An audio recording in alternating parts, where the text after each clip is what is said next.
Hey everybody, welcome back to the Greatest Mixtape Podcast. I'm Eric. And I'm Mac. And for those of you who don't know, we are two longtime friends that have always bonded over a mutual love of music. And like we've said before, from the first day we met, music was the topic of conversation. It brought us together when we were kids. Still something we'd love to talk about today when we're a tad bit older. Just a tad bit, yeah. Hey, well, we call this podcast the Greatest Mixtape Podcast because we talk about all kinds of music, how much we love it, what it means to us, and... Right, from all kinds of music, from classic rock to heavy metal, hip-hop, blues, alternative, punk, everything in between. Music is life. Let's hit the play button, dude. All right, today we are going to be delving into the world of cover songs and some of our favorites, some that we find maybe obscure, interesting. At least for this is a topic that we're going to revisit many times over and over because it's one that can go on and on. So for the first one, we're not going to pick the obvious ones.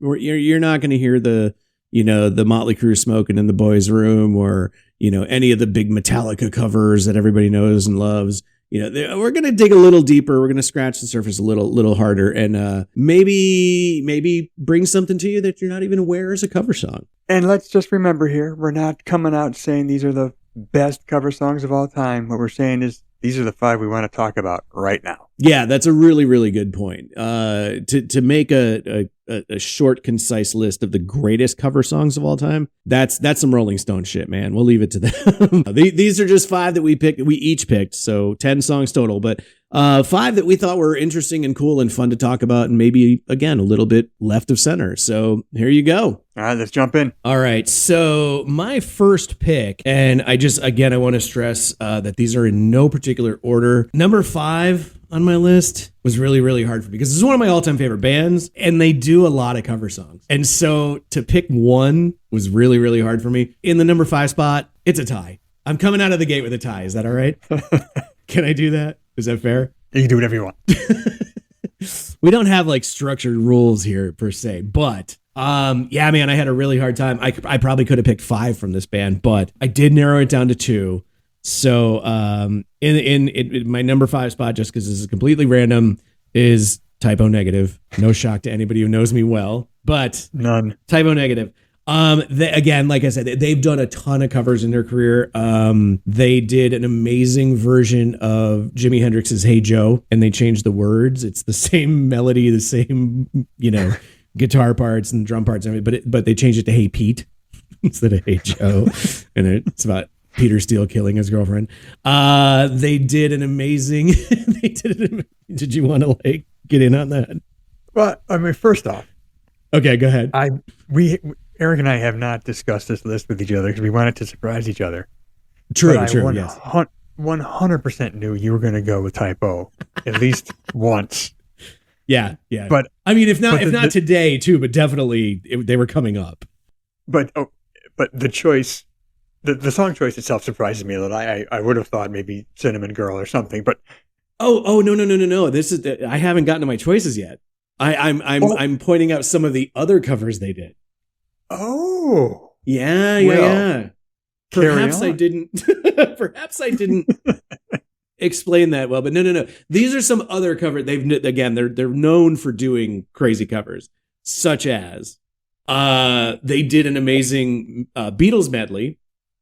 It was the Day Tripper medley. It was like 4 Beatles songs that they kind of mashed together. Did an amazing job on that. They even covered Angry Inch from the Broadway Hedwig and the Angry Inch. They actually do a version of it's about having a botched sex change operation. Your angry inch is what you're left with, a mound of flesh, as they say, after a botched sex change operation. So they're very known for their tongue in cheek, approach to music and life in general. But my pick. So again, we have a tie, and it's Cinnamon Girl by Neil Young. You hear Cinnamon Girl, you hear the original version by Neil Young. You would never in a million years imagine a heavy metal band covering that song. It's insane. The concept is the version. Yeah, and it really is, man. I must apologize for blowing your reveal. I apologize. Oh God, no! Jesus Christ, dude, this is not what this podcast is about. No, I did. I had to go Cinnamon Girl because I'm not a big Neil Young fan, and that's not taking anything away from it. Just that style of music is not my most favorite style of music. Sure. But I got mad respect for it as a songwriter, as a musician, just as a lyricist. Guy's amazing. Just not what I listen to on a daily basis.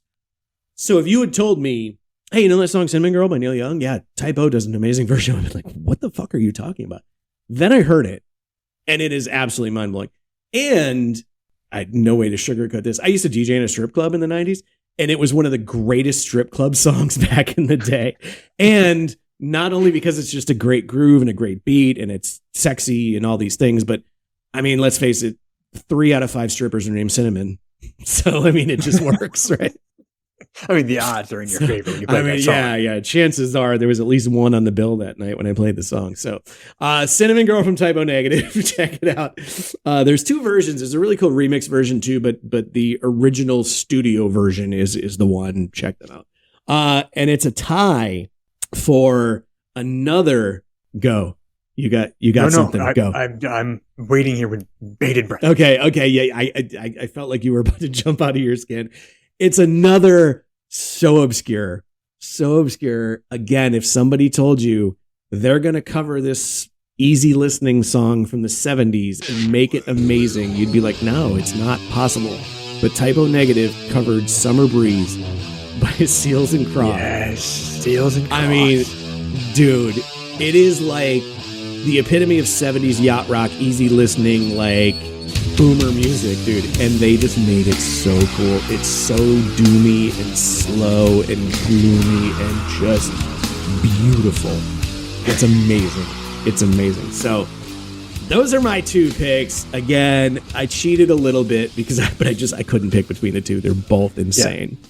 I love it, man. I love it. And again, I knew Typo was coming. I knew it. I love that you knew that too, man. Yeah. Again, you knew it was coming. If not today, it was, by next time we visit this topic, Typo Negative is coming. They're probably going to come up again anyway. Yeah, maybe even stay in the top 5. They may come up again. On the fly, I may change it and pick another Typo Negative cover song before we're done. All right, man. So, hit me with something. So like Eric said, we're not out here saying these are the top 5 cover songs ever. These are just the first 5 we chose that we want to talk about because we could do the same episode 20 more times and still come up with 5 songs each to talk about. Absolutely, yeah, and will. But I'm going to start. My number 5 is Infectious Grooves covering the Immigrant Song by Led Zeppelin. Oh my God, dude, that's a great pick. I just love that song. Robert Trujillo takes Jimmy Page's guitar riff, turns it into a funky ass bass line. Yeah, dude. And just you bring in Mike Muir's vocals over the top. It's just everything about it is perfect. I hear that bass line kick and I just lose my shit, man. I just the fact that you took a guitar riff, an iconic guitar riff, and turned it into a bass line, dude. That works. Yes. Funky, that drives the song. It's just everything about it. I love Infectious Grooves, but that cover is one of my favorites of all time. Absolutely, dude. And there's only maybe a very small handful of bass players that could pull that shit off too. And Robert Trujillo is at the top of that list, man. I mean, if you're, a bass player that's going to take an iconic guitar riff and turn it into a bass line, dude, again, he can do it. Maybe Flea can do it. But Eric Avery from Jane's Addiction could maybe do that. But the list is very small, man. I might just add Les Claypool a beast. Les Claypool, Jesus Christ. He's basically a guitar player anyway. It just happens to be a bass. His bass actually has more strings than an average guitar. So I don't know. I don't even know if that technically counts because he plays like a 27-string bass. Yeah, he really does. They made it special for him. It's the 88 Magnum of basses. Shoots through school. But yes, Infectious Grooves, Immigrant Song. That is a sick choice, dude. And again, and for those of you not familiar with Infectious Grooves, they kind of, I almost said rose from the ashes of suicidal tendency. There really wasn't ashes of suicidal tendency. It was a time where a lot of artists were in 2 or 3 different bands, you know, and Mike Muir from Suicidal Tendencies, Robert Trujillo was the bass player at the time, and they did this less thrashy, more funky, still heavy as hell, but Infectious Grooves, killer, like 90s, 2000s. Groove Family Psycho album, I still listen to all the time. Yeah. It's a great album. Yeah, definitely. Steve Perkins was on the first album. I wasn't in the band the entire catalog, but the first album is Steve Perkins from Jane's Addiction on drums. So yeah, just killer supergroup, funky, metallic, just wow, sick shit. Great choice, dude. All right, dude. All right, what do you got next, brother? All right. So let's see here. I am going to again, man. I feel like I'm getting off on technicalities, man, because my number 4 choice, and again, I want to say that I did not go for the obvious shit. Okay, maybe we'll get to that at another time, but you're not going to hear Metallica on my list. You're not going to hear Limp Bizkit. You're not going to hear Marilyn Manson. You're going to hear the big, that everybody expects to hear. So I'm trying to go a little bit deeper, not so obscure that nobody knows what the hell I'm talking about, but a little bit left of center. Let's put it that way. Mm-hmm. So again, I'm kind of getting off on a technicality because my number 4 choice it's one of my all-time favorite songs. As a matter of fact, for 2 years in a row, on my Spotify, at the end of the year, you get your Spotify like year in review kind of thing. I forget what they call it, but it was, for 2 years in a row, my number 1 song was the Murder Dolls' I Love to Say Fuck. and if you casually know the Murder Dolls and you happen to know that song, you might be like, what are you talking about? That's not a cover song. Technically it is, because the singer of the Murder Dolls, a lovely fellow by the name of Wednesday 13, was in a band before the Murder Dolls called the Frankenstein Drag Queens from Planet 13. They're from North Carolina. And a lot of what some people may not know if you're just a casual fan, but if you listen to that first Murder Dolls record, about 3/4 of those songs are Frankenstein Drag Queen songs that they just re-recorded and slapped on this and relabeled it the Murder Dolls. But those are actually Frankenstein Drag Queen tracks. And if you get the extended version of the first album by the Murder Dolls, which is Beyond the Valley of the Murder Dolls, and they have this special edition, they added a few tracks on it. One of them is I Love to Say Fuck. So technically it's a cover song. So I'm sticking with it. One of my all-time favorite songs ever. I at one point, and I probably should have done my homework. At one point I counted how many times he actually says fuck in the song. And it was an obscene amount of times. But he says fuck a million times in this song. And the whole song is about loving the word fuck. It's genius. Also, just as an honorable mention, the extended version of Beyond the Valley, the Murder Dolls with a few extra tracks, they also have a cover of White Wedding by Billy Idol, which is brilliant. That is great cover. Great cover. And if you've never seen the video, go to YouTube right now and watch the video. They spoof on American Idol. It's awesome. It's just so good. They were such a fun 2000s band. They brought back like this sort of like Motley Crue Shout at the Devil kind of imagery, the makeup and the teased up hair, black leather and stuff, but they put a kind of little bit of a modern spin on it and then melded that with like Misfits, punk rock, horror movie lyrics, and it was just genius. It was so much fun. Nobody took it serious. The band certainly didn't, but it was so good. I loved the Murder Dolls, man. They were so good. Them. And just, hey, quick memory.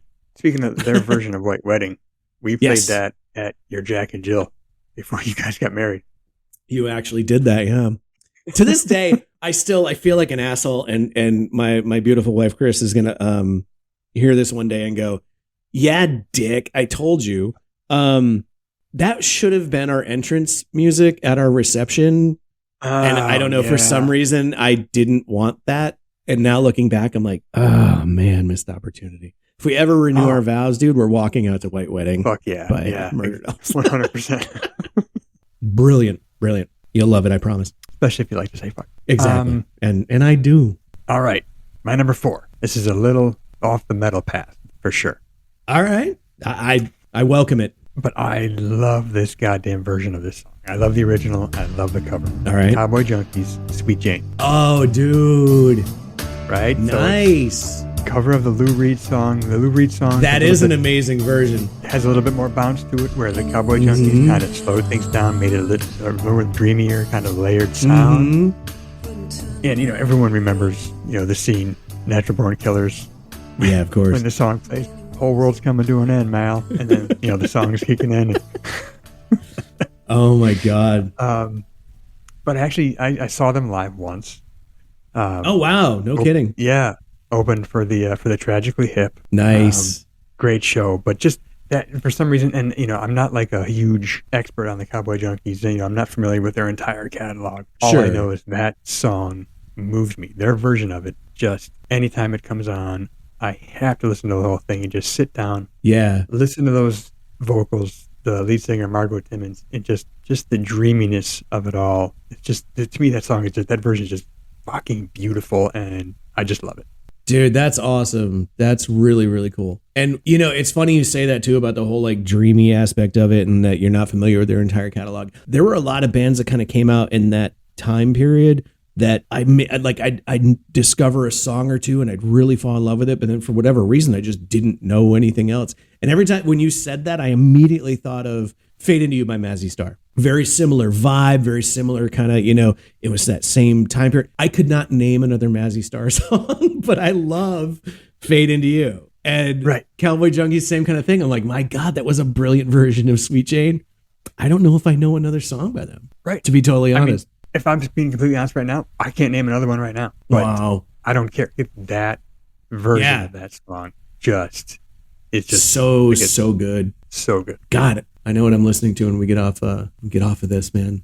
I'm going to go put that on. That is a great vocals song. Are just what a performance. I just can't say enough about that song. Nice, dude. Yeah, dude, great choice, man. Dig it. All right, so I'm on number 3 now, right? Mm-hmm. So again, without going super like obscure or anything like that, I'm sure you've heard of a band called Faith No More. I'm sure most of the people listening right now have as well. Easy. Their cover of the Commodore's Easy from the Angel Dust album is just so amazing. Yep. They stay true to the original. They were, and I remember this is one of those songs where, like, we talk about this a lot. How like our first time with certain things is super crystal clear, and then other times I'm like, I don't really remember the first time I heard it. It just kind of was there.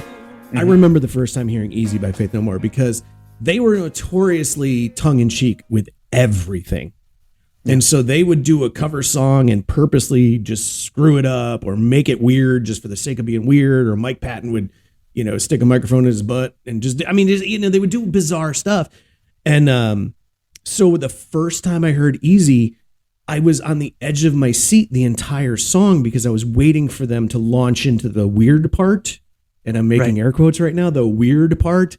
And they just didn't.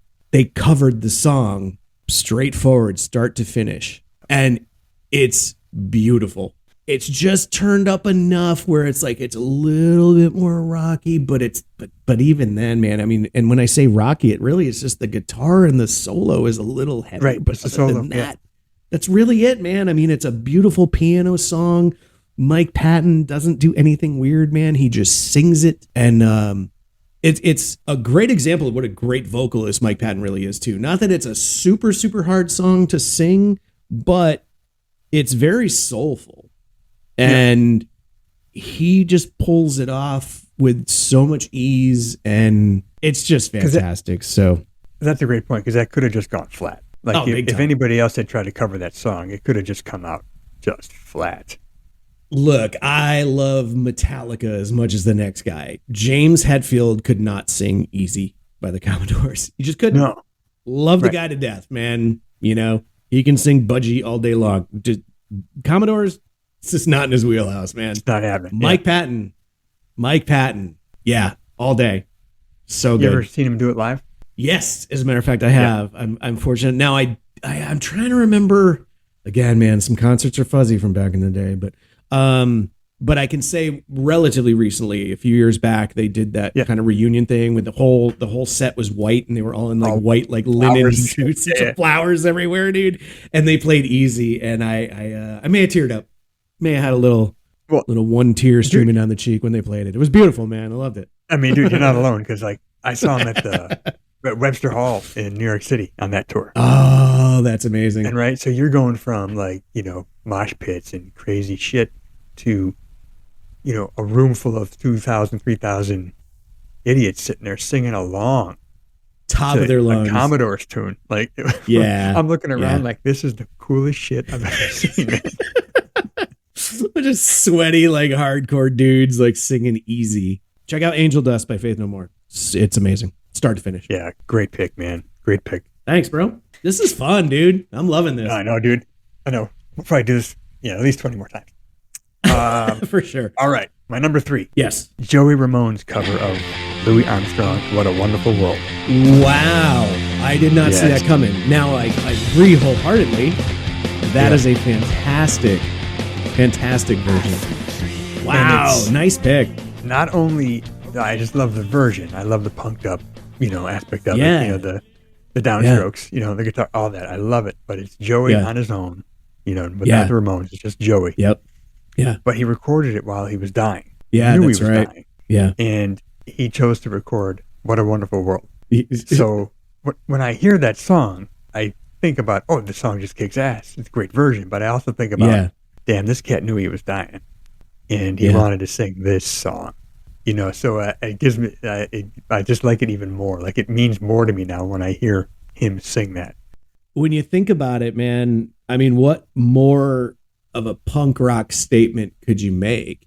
I mean, a certified king of punk rock music. I mean, one of the founding fathers, as he's laying there facing his mortality, sings about what a great life he had instead of being pissed off, and which makes it even more punk rock. It's genius. Right. I've heard stories about, like during that time, because he was sick, he only had the strength to maybe record for an hour or two a day, just to hold it together to get in the studio and record. So all that's always in the back of my head every time I hear that song, like, fuck, man, this is beautiful. Like, yeah. But you're right. But at the same time, like, this is punk rock. Like, this is everything 100%. That it stands. And God, it's so fucking heartbreaking to me. I mean, I know, that a lot of the music that you and I grew up on and stuff, we're at a certain age now where, like, a lot of these dudes are gone, and chicks too, man. And, it's just heartbreaking, man, especially when it's something like fucking cancer or something so stupid like that, man. It's just, it's just so not fair. It just makes you really think. But to hear a song like that, a guy like Joey Ramone singing What a Wonderful World, man. That's beautiful. That's a great choice, dude. Yeah. Thanks, Love man. It. All right.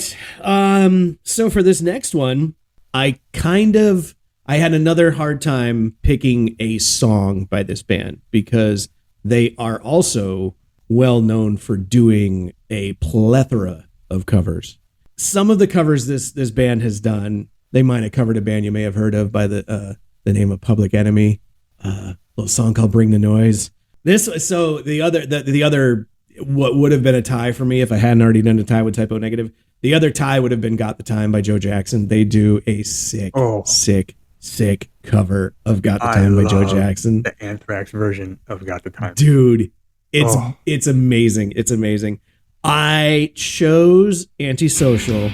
Anthrax, they did on the State of Euphoria album. Their first real sort of like hits, if you will, rock radio hits was this song Antisocial. And a lot of people, surprisingly, don't know it's a cover song. They did it so well. Band, right? It is a French band called Trust. And the song came out in 1980. The best thing I learned about researching that as well was that I didn't realize they had to get an interpreter because I didn't even realize the original's in French. So they had to translate it to English for Joey to do his vocals. But band called Trust from France. Song came out in 1980. They were around late 70s to like early to mid 80s, and they kind of fizzled out. But they had a hit with this song, mostly overseas, didn't really break in the States until Anthrax covered it. And Antisocial, man, amazing song. It's one of my favorite Anthrax albums too. I know that most people go to Among the Living, which was the album before that, and that's Indians and Caught in a Mosh and Judge Dredd and all that stuff, or I'm the Law. But the next album, it was kind of when I really kind of discovered them. I was a little bit late to the party. So like I kind of discovered them in State of Euphoria and then went back to Among the Living. So I still have a special place in my heart for State of Euphoria. I've read and seen so many interviews with the band, over the years where that's one of their least favorite records. And it's not that they don't like the songwriting or anything like that. It's just that they felt really rushed by the record company to put it out. So in their minds, when they listen to it, they're like, it's 3/4 done. And that drives me nuts, man, because I listen to this record to this day. I have it on vinyl and it's in my regular rotation. And I'm like, this album is freaking brilliant. I can only imagine if it's that good to me now, and in their eyes, it's 3/4 done. How amazing must that record, or was it supposed to be? Right. That album is sick, man. So good. Yeah. And I remember, correct me if I'm wrong, but I remember when that came out, weren't some of the hardcore Anthrax fans disappointed in that album? It wasn't as heavy, or it was a little too polished, and the polished is the word. And because if you go back and listen to it, album's heavy as shit. But from a production standpoint, it was a bit of a departure. Yeah, it was a little more polished and people were a little bit put off by it. But I think if you talk to Anthrax fans now, I think that album stands out as one of their highlights. Yeah. At least people I know that love the band as I do. But I mean, it was a very similar situation to Metallica when the Black Album came out. Out of the gate, I did not like the Black Album. Right. I felt they abandoned us. You know what I mean? I was like, this is not the Metallica that we, fell in love with. Now looking back, I'm like, what an idiot. That album is so heavy. They slowed it down, but they did not sacrifice any heaviness, man. That album is heavy as shit, dude. So this is funny how times change perspective. And you mentioned too, just back to the State of Euphoria, like I think that was the album that put Anthrax on my radar as well. Like obviously I'd heard of them and I saw the dudes wearing the t-shirts, but I didn't fully get them until State of Euphoria. Yeah, I mean the album came out in '88. So we were like mid-teens, approaching late teens. So we were paying more attention and probably, we had jobs at that point. We're buying CDs or records or tapes at that point. I guess it was probably tapes still at that point.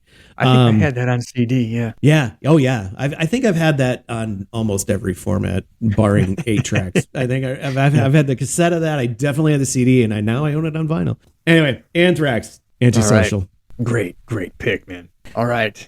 I'm going to go Edge of my here. seat, man. Number 2, Social Distortion, Ring of Fire. Oh, dude, another great one, man. I can see a pattern here. I'm sticking close to home, and you're getting a little bit, reaching out a little bit on me.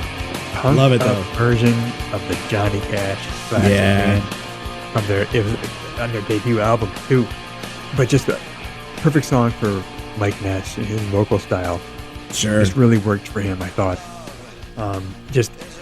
The song itself lends itself to punk rock. Oh, totally. Absolutely. I agree 100%. So it's not that much of a leap when you hear a punk band covering that song. Yeah. Especially a band like Social Distortion that maybe isn't straight ahead punk. They're a little bit more punk and sort of roots rock a little bit, I guess you could say. A little bit. Yeah. Yeah, they're just not, I would say, they're not hardcore punk. They're not what people think of like, Sex Pistols or, even right. Exploited or bands like that. They're but just the way it's done, just like again the guitar work, the Mike Ness's vocals, everything about it, I just love it. I get charged up every time I hear it.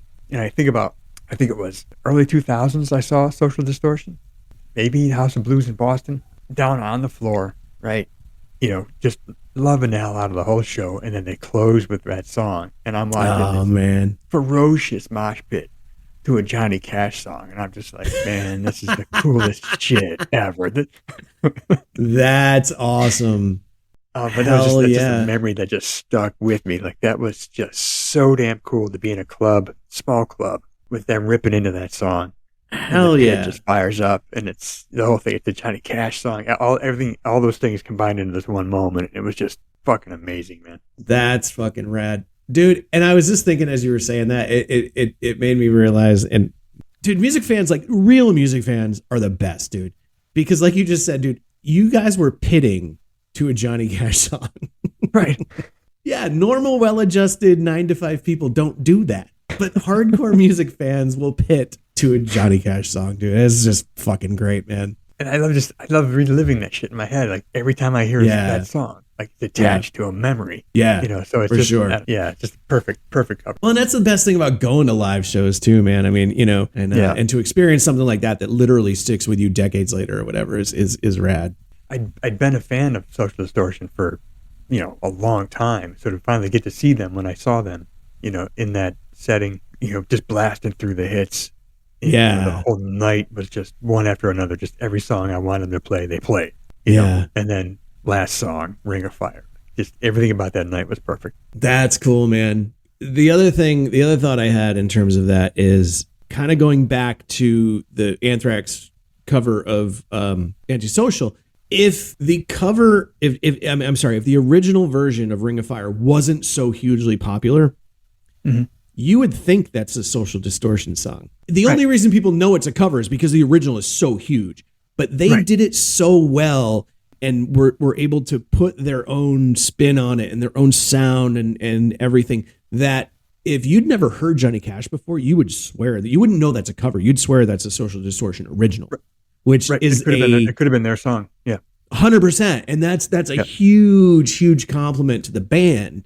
Any band that's semi-proficient can cover something, but to do it so well that people who don't know the original really assume it's yours, that's really special, man. And again, if that song hadn't been so huge, people would just assume that's a Social Distortion song. I mean, it's that their version is that good. Yeah, absolutely. Yeah. And I can't speak after 2016, but I saw Social Distortion myself in 2016 at Riot Fest, and they still closed with Ring of Fire. So they may still be doing that today. I don't know, but yeah, they closed with that, and I enjoyed it immensely as well. It was my first and only time seeing them, sadly, but yeah, man, so good. I mean, so good. If I could perform that song as well as they do, I'd close with that every night. Oh, totally. I would probably open with it and close with it. We're going to open the set and close the set with Ring of Fire because it's just that goddamn good. You want to know the only artist I ever saw do that? God, I feel like I should know this, but nope. Go ahead. Neil Diamond. Shut the fuck up. He opened and closed with America. That's to America. Yeah. He opened the show and closed the show with that. And he can. I mean, some people, dude, Neil fucking Diamond. I didn't see anybody looking angry about it. Like, no one gave a shit, man. I mean, everyone was like, today. I mean, everybody was there with him, I'm sure of it. They were just as there the last song as they were the first song. Yeah, I'm 100% sure of it. As long as you play Kentucky Woman, bro, that's all I care about. Right? Sweet Caroline. Come on. That is. I really thought you were going to say Metallica because that sounds like some shit they would do. Like they would we're going to open with Creeping Death and then we're going to close with Creeping Death because we're Metallica. God damn it. Yeah. And that's what we're going to do. Shit. Am I down to one? Are we there already? Yes. Oh my God. Hear it. Come on. I believe I mentioned this band in banter earlier, possibly. Ooh. They might. I don't know. I feel like maybe I did. Anyway. Not exactly known for their covers, but this one was kind of a semi-hit for them. It was on Headbangers Ball. I'm going to say that. I love to play the clue game. Like I want to start dropping nuggets for you to see if you figure it out. Yeah. But anything I say is going to give it away immediately. I'll give you a couple of other songs by the original band. How about that? Ooh. Let's make a fun game out of it, right? All right. Mac. Yeah.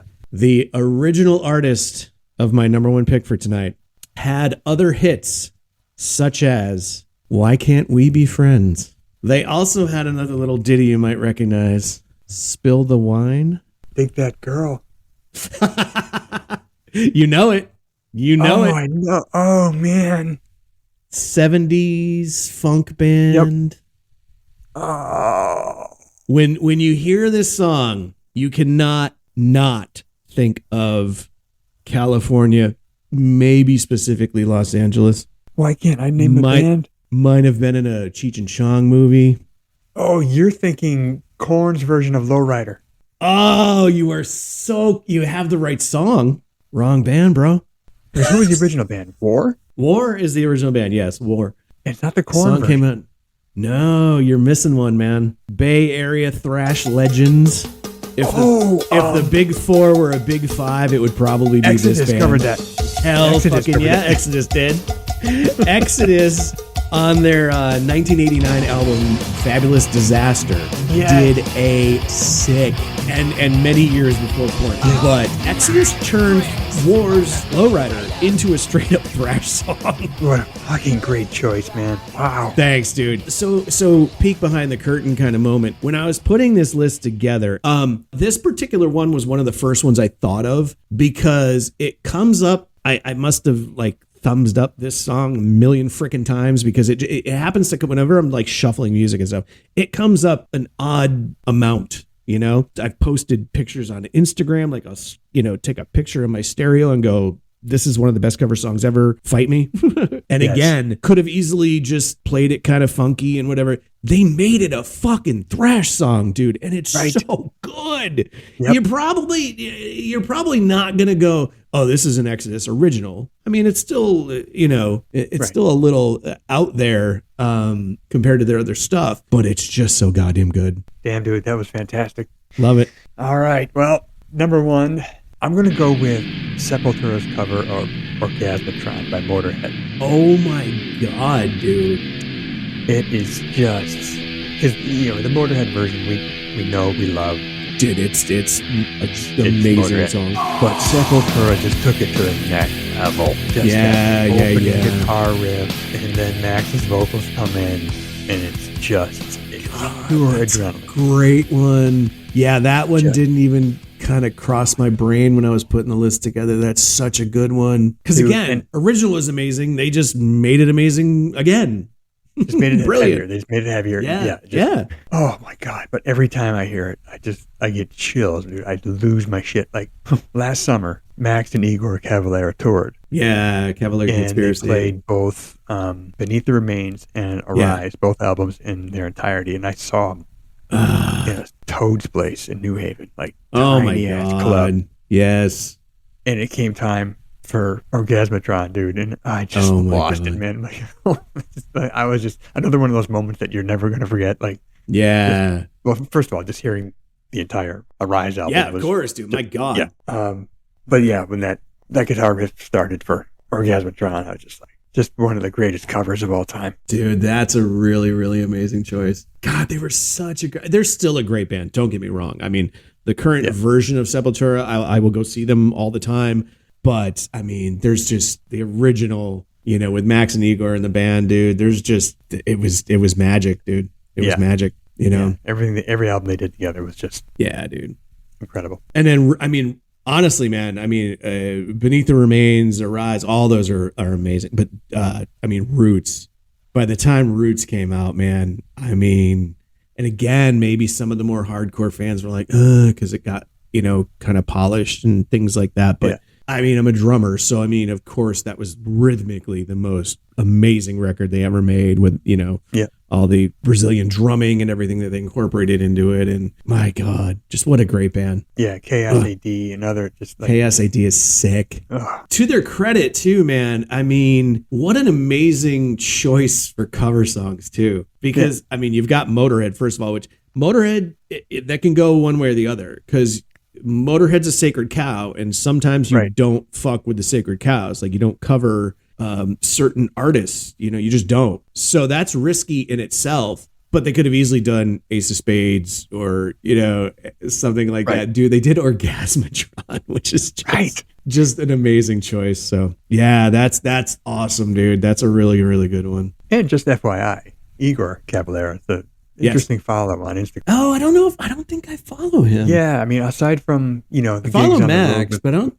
Yeah, he's a lot of he's got the cam set up on the kit while he's playing. There's a lot of that. Yeah, but then he's doing like his other stuff. It's like some DJ stuff that he does, or different kind of rhythmic drumming and shit. Like, he's an interesting follow. Yeah, man, check him out. Nice, dude. I will definitely check him out. Yeah. That's cool. Sick drummer too, man. And what I love about Sepultura too, not to get too like music nerd on them or anything, but I mean, they were literally children when they started. Like, they were young teens. Right, they were kids, yeah. Like 12, 13 years old. Like, and it's amazing what they became. And it's all 100% just hard work. Like they just played their asses off and listened to their influences and just absorbed, and they're just one of those bands, man. It's really, really, because you don't really get to hear that. Most bands you don't get to hear. You hear bands progress. I mean, any band that's around for more than, a few years, you're going to hear them get better as their career goes on. But to hear them really in their infancy and then become these like established, amazing musicians is really, really cool. Max and Igor, like all they do is they're out on the road playing or recording for, one of the 20 bands that they're in. Like they're just, they really do. They're workhorses, man. They do. They don't stop. They never stop working. I have a fun game that I play with my wife. She usually I always nerd out over music, and I'm always like, oh, sorry. This is a family friendly show. I forgot. No, but I always, she gets annoyed with me because I'm always like, like a metal song will come on. I'm like, oh, babe, who's this? She's not a metal fan, so I'm always like seeing testing her, see if she knows who it is, But I always do whenever either a Sepultura song comes on or if somebody mentions Sepultura or whatever, I'm always like, hey, so who's the singer? And she's gotten to the point now, she's like, Max Cavalera, and then I'm like, oh, what other bands is he in? And she's like, Cavalera Conspiracy, Nail Bomb, Soulfly. I'm like, all right, she's got it now. Okay. Because I've done this to her so many times over the years. But yeah, she actually inadvertently became a Max Cavalera fan. Couldn't pick him out of a lineup, but she knows all the bands he's in. I tell you, in my head every time, and I do it in the car when no one's around, of course. But all I hear in my head is Jose Mangan from Sirius XM every Sepultura. time. Sepultura. Max Cavalera. Like that's yes, no, we do it too. I go, who's this babe? And she's like, I think it's Sepultura. And she'll say it the same way. I'm like, yeah, it's not Sepultura, you dumb American. I love you, Jose. I love you. Yeah, Jose's the shit. Well, that was fun, dude. And again, we will revisit this topic multiple times because we've both got a list a mile long of cover songs that we just love. Or right now, I'm looking at 53 songs on my list. Damn.